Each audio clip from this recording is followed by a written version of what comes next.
Hi hello. Today special என்னென்னா முட்டை gravy, முட்டை தொக்குன்னு சொல்லலாம். நான் கிரேவி மாதிரி வைக்கல, சும்மா சுக்காவாக தான் அப்படியே பெரட்டினாப்பில் தான் வச்சேன். ஃபஸ்ட்டு வெங்காயம் பெரிய வெங்காயம் ஒரு 5 வெங்காயம் எடுத்துக்கிட்டேன். நல்லா பெருசு பெருசாக 5 வெங்காயம் நல்லா பொடி பொடியாக கட் பண்ணிவிட்டு அதை எண்ணெயை ஊற்றிட்டு அதில் தாளிப்புக்கு 2 ஏலக்காய், கொஞ்சம் போல் இது சீரகம், கொஞ்சம் கடுகு போட்டு தாளித்து விட்டாச்சு. தாளித்து விட்டதுக்கப்புறம் பாருங்கள், மஞ்சத்தூள் கொஞ்சம், சரி தக்காளி கட் பண்ணி போட்டதுக்கப்புறம் தக்காளி வதங்கினதுக்கப்புறம் மஞ்சத்தூள், ஃபஸ்ட்டே உப்பு போட்டு தான் நம்ம வதக்கியாச்சு. அந்த டயத்தில் கரண்ட் இல்லாதனால வீடியோ எடுக்கலை. வந்துட்டு உப்பு போட்டு வதக்குனதுக்கப்புறம் தக்காளி வதங்கினதுக்கப்புறம் மஞ்சத்தூள், மிளகாய்த்தூள், அப்புறம் கருணாநிதி கறி மசாலா, இந்த 3 மசாலா போட்டு நல்லா வதக்கி எடுத்தாச்சு. வதக்கி எடுத்ததுக்கப்புறம் எண்ணெய் பிரிஞ்சு வந்ததுக்கப்புறம் நம்ம அவிச்சு வச்ச முட்டையை எடுத்து அந்த உள்ளே இருக்கிற எல்லோ கலரை எடுத்துட்டு ஒன்லி ஒயிட் கலரை மட்டும் நல்லா கட் பண்ணி அப்படியே அந்த நம்ம கிரேவி பண்ணி வச்சுருக்கோம் பாருங்கள், அதில் போட்டு பிரட்டி எடுத்துக்கலாம். தண்ணியெல்லாம் ஊற்ற வேணாம், தண்ணி ஊற்றவே தேவையில்லை. அந்த இருக்கிற எண்ணெய் அந்த தக்காளி இதுகளே போட்டு பிசைஞ்சுக்கோங்க.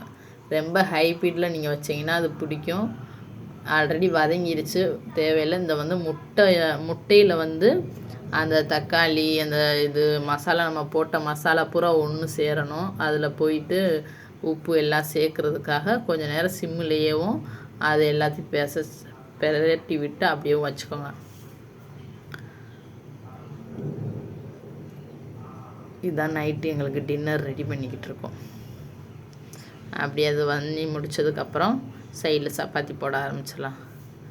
சப்பாத்தி நாங்கள் ஒரு டைல்ஸ் கல் எடுத்து வச்சுருக்குறோம். அதுதான் கொஞ்சம் பெருசாக நம்ம நல்லாவும் இருக்கும். நல்லா கழுவி எடுத்துகிட்டு ட்ரைலையும், ஆனால் போட்டு முடித்ததுக்கப்புறம் அந்த கல்லோட தூக்கி கழுவிடுவேன். இல்லைன்னா சும்மா தண்ணியை தொளிச்சு விட்டையும் கழுவி வச்சிடலாம்.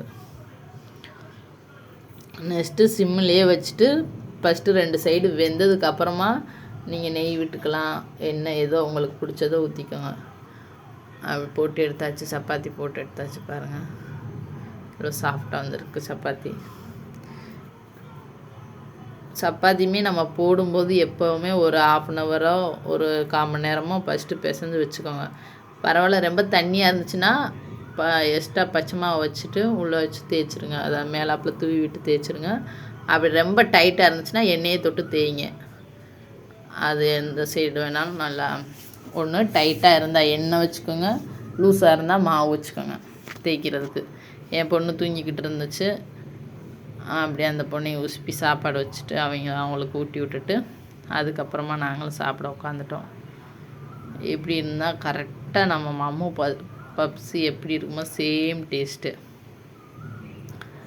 என் வீட்டுக்கார்ட்ட கேட்டேன், எப்படி இருக்குங்கன்னு கேட்டேன். என் மையன் சொல்லிக்கிட்டு இருந்தேன், நல்லா சூப்பராக இருக்குன்னு சொல்லிட்டு. என் வீட்டுக்கார்ட்ட கேட்டேன், அவங்களும் நல்லா இருக்குன்னு சொன்னாங்க.